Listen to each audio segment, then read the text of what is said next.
It's time for your daily dose of Cyberpunk 2077 news updates. Today, we're talking about a brand new warning about those Cyberpunk 2077 reviews that will be coming up here shortly. So we'll dive into that in just a moment. Plus, some new concerns about the development process for Cyberpunk 2077.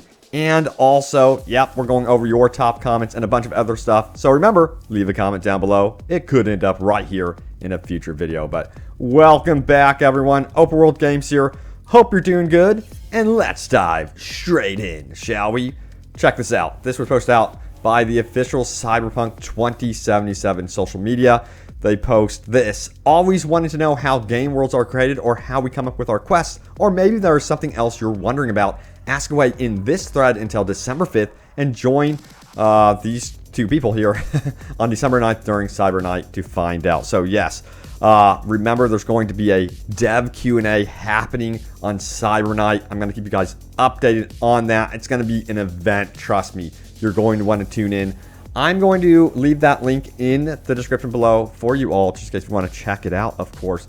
But yeah, let's dive into this news story right here. A warning about Cyberpunk 2077 reviews, written by Dave Thier, senior contributor, and he has some really interesting points here. He goes on to say this: when Cyberpunk 2077 finally comes out on December 10th, it is destined to be among the biggest games of the year. Not just in terms of sales, that's more or less inevitable, but also in terms of conversation, especially since this is happening in December with less competition. Expect the discourse to go hard and not let up for months. But also, and this is an important point in terms of sheer scope, a few weeks ago, a QA tester pointed to a still unfinished 175-hour game. And while this is definitely on the high end, nothing that we've seen indicates that this will be anything less than a massive experience, and that matters for reviews. I totally agree. Now, he goes on to tell why. Cyberpunk 2077 has been the subject of plenty of scrutiny regarding crunch in development, but it happens on a much smaller scale when it comes to reviews. Everyone wants to get their reviews out as soon as possible to hit embargo if that's a possibility, or release it if it's not. And that means a lot of reviewers are likely powering through a massive experience in ways that few other gamers could ever hope to replicate, pulling multiple 12-hour sessions, mainlining story content, and ignoring side stuff, or just sort of warping the experience in manner of ways. Yes, people are going to work hard and do their absolute best to evaluate this game in a reasonable way for you, but there are hurdles along that path. This is such a very good point. You know how a lot of these reviewers right now have their copies of Cyberpunk 2077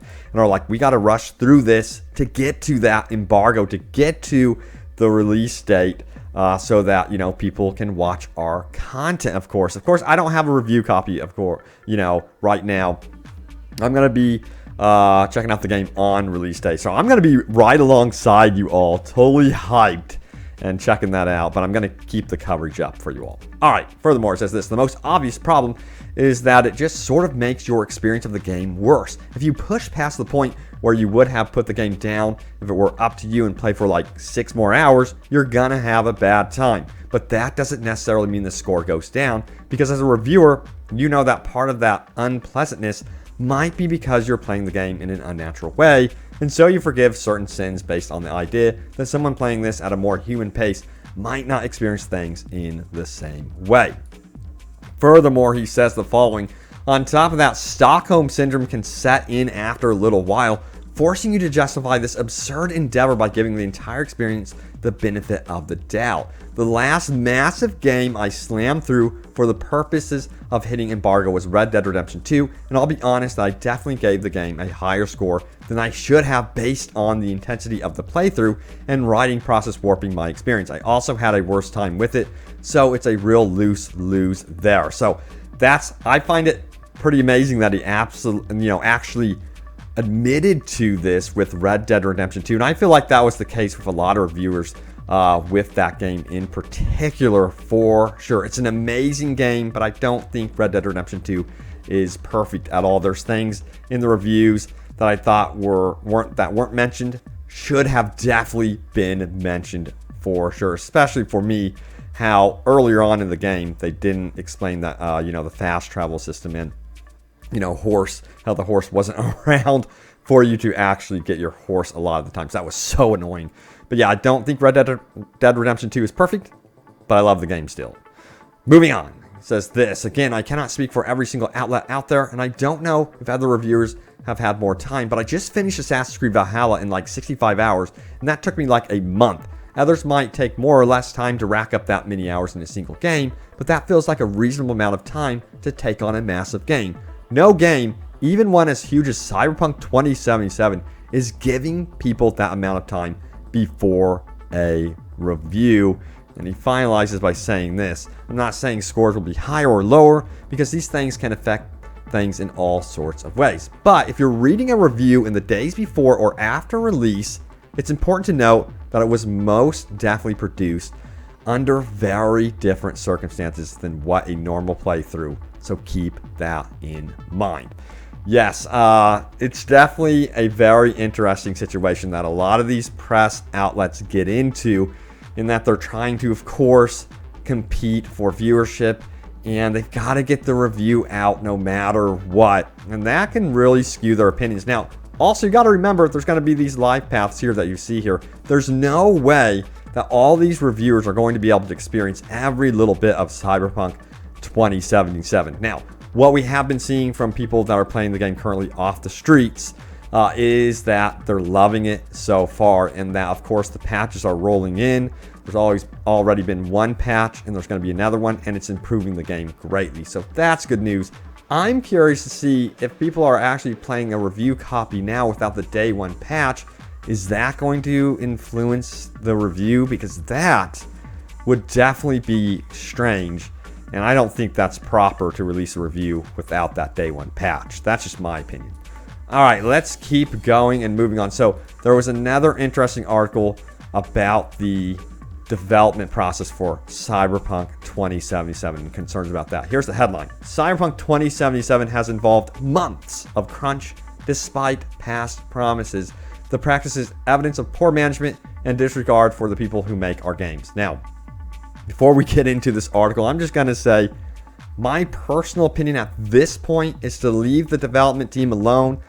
Let them enjoy this game coming out. Let them celebrate it. They've worked their butts off on this game. Let them enjoy this moment. Let's not overshadow it with this whole crunch drama. And also, I'm going to talk about how you can actually support the developers in the absolute best way. But let's take a look at this article here. Of course, if you want to read it for yourself, check out the description below. But it says this: that same day, during a public call with investors, CD Projekt revealed that crunch would ultimately be needed to get the game done on time. It would also be mandatory for at least some employees. Is the development team required to put in crunch hours? Asked an investor, to which CD Projekt Red CEO responded, to some degree, yes, to be honest. Furthermore, they say this: we try to limit crunch as much as possible, but as the final stage, we try to be reasonable in this regard. But yes, unfortunately. Now, 6 months later, the game was, of course, delayed a second time from September to November. Then you guys, of course, know that it was delayed to December 10th. Once again, Iwasaki and Badawski, they are the leaders of CD Projekt Red, said that more time needed to be spent on polishing the final game. The COVID-19 pandemic was at least partly to blame.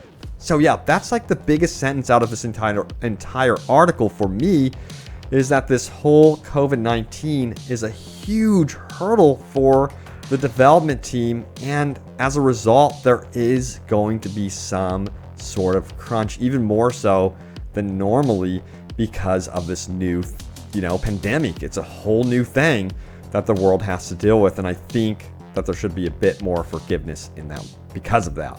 Furthermore, it says this: the final few months are always the biggest hurdle, so these are always the most crucial months.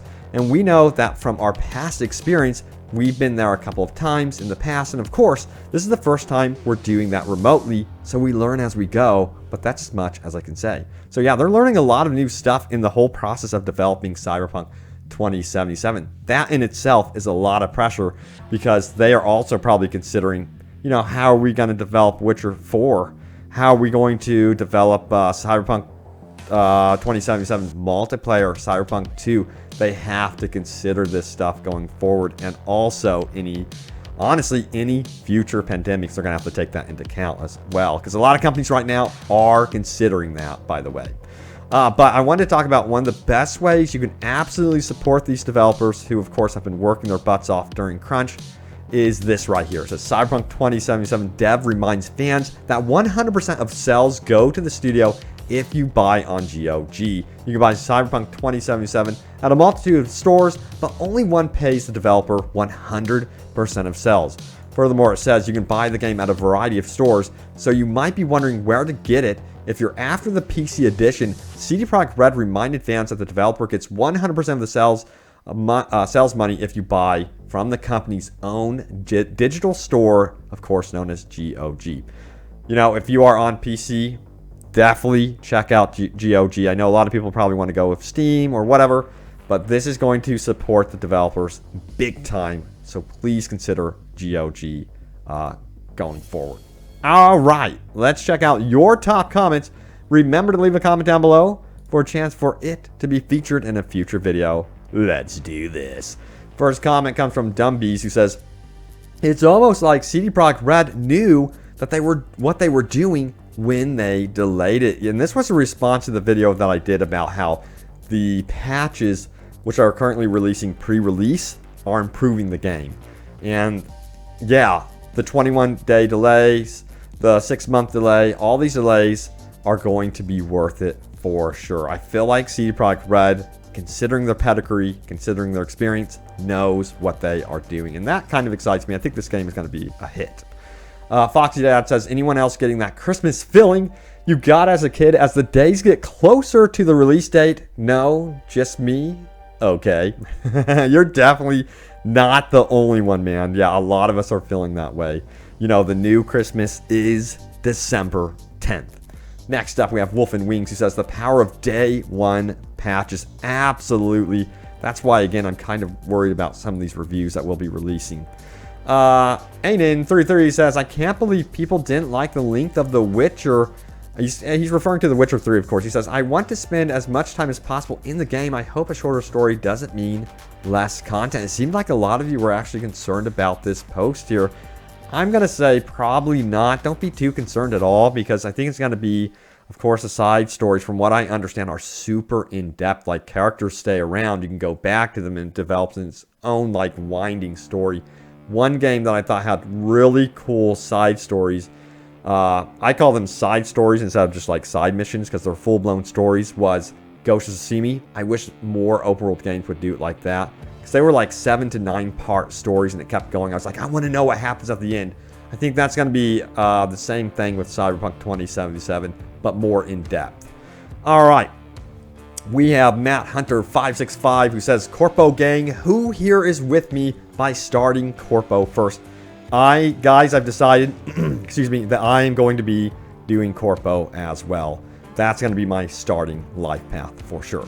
Thank you all so much for watching. Stay tuned for more Cyberpunk 2077 news updates. I hope you enjoyed the video. We are so close to launch. So yeah, definitely stay tuned. If you're new, subscribe, turn on notifications, all that good stuff. But I have you covered. No spoilers, by the way. Thanks for watching, and I will see you next time. Take care.